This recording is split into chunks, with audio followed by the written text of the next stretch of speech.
So Warren, let me start with question number one, which is, how's business? Well, our business is good.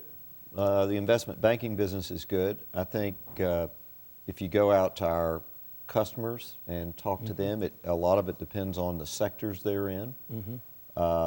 Obviously, the energy-related sectors are good. Just booming, yeah. Yeah. Transportation seems to be good.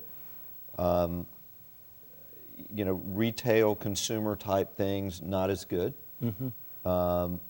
But overall, I'd say everybody would feel like their business is pretty good. Do you see any differences between the smaller companies, mid-sized companies, and big companies in terms of how they're feeling and performing? I think the smaller companies are feeling less secure with the future, and a lot of that has to do with what is going to be the ultimate impact of healthcare regulations on them. The numbers that we see is that the middle market companies are looking at 6.5% year-on-year top-line growth, which is almost twice as much as the S&P 500. So when you talk about this difference between the smaller companies and the larger companies, or the mid-sized companies in terms of uncertainty, how does that translate into their approach to risk? Are they risk averse? Are they being prudently paranoid? I mean, when you talk to these CEOs about risk, what's the psychographic that you see, or the iconographic, if that's the better word? I mean, there's no data that I can use to support this, but I think 0809 has left a pretty permanent scar on a lot of small and mid-cap company CEOs, CFOs, and they're not anxious to get in a even slightly overextended position financially, expansion-wise. And so I'd have to say they're still pretty cautious. You've been talking about, and you've written about, sort of a lack of capital investment, even in IT investment, or compared to previous years, a sort of a keeping their powder dry. And are you suggesting that they're just sort of gun-shy, that they're keeping it too dry?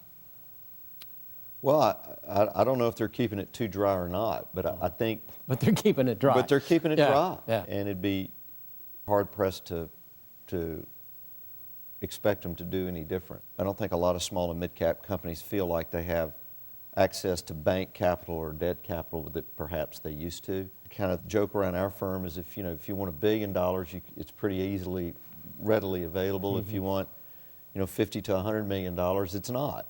It's just a different market, and I don't think a lot of, certainly the major banks who could make a $50 to $100 million loan aren't looking to do so, and the banks that are very interested in the small or in mid-cap marketplace who would love to make that kind of loan would have to piece together 5 to 10 banks to make a $50 million loan. So it's partly this hollowing out of the mid-sized bank, right? That's one question. I right? think that's right. I guess a related question then is if these CEOs and CFOs are finding it hard to get bank capital, are they sort of then throwing up their hands and say, I don't need it? When we ask companies, is access to capital a problem for you, it ranks like number 19 on a list of 20. Really? Is that because they've just given up? It's sort of like the fox and the grapes, I don't need that anyway, or is it?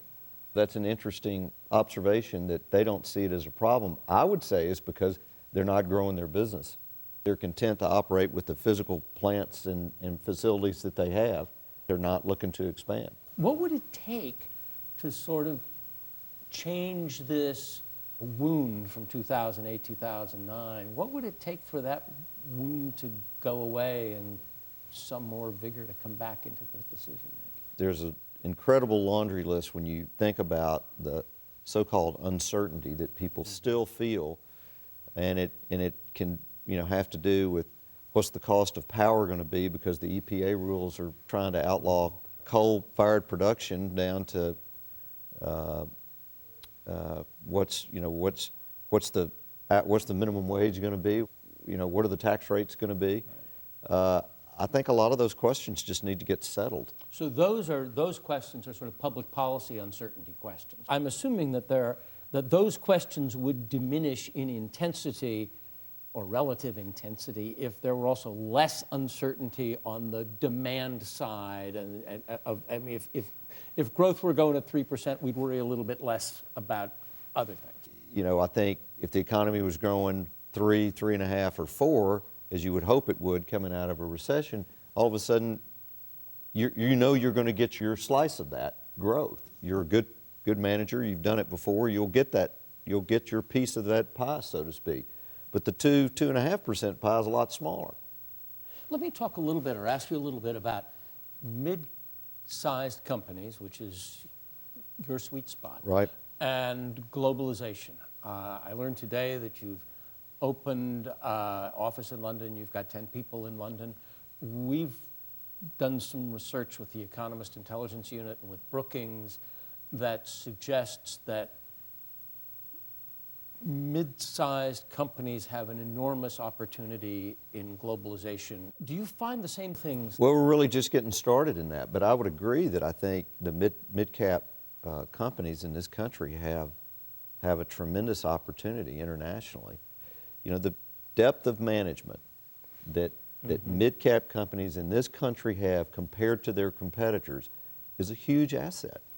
One of the things that strikes me as being interesting about Stevens, and particularly when you think about companies that don't have an army of people who know how to do due diligence or post-merger integration or know how to analyze markets or so on and so forth, is that you can have a role for them, for companies of that kind, that's a lot more value added and a lot less transactional than the role that you might have for a much bigger company. And I assume that's what you want to do, is really be there to provide that sort of extra firepower in those key decisions. Right. Yeah, that's really what we try to do. We want to be that partner to our clients, a trusted advisor, where we understand what their strategic goals are. We help them analyze all the opportunities that are out there, and then help them devise a strategy to achieve that. And it could be mergers and acquisitions. It could be, you know, we can raise some capital and do this ourselves. We can build this out. We have the management capability to do that. I mean, a lot of the large cap companies have their own staffs, have the capability to do these types of things, and almost all of our clients really do not. So it's a win-win. We get to add a lot of value. We get to help them achieve their goals. And as I've said before, we like to work with people over a long period of time, over a number of years, to help them do that. Anything we recommend, we want it to be our best thoughts as to what's best for that company. It's not what's best for us, it's what's best for them. And in the long run, that will be the best thing for us.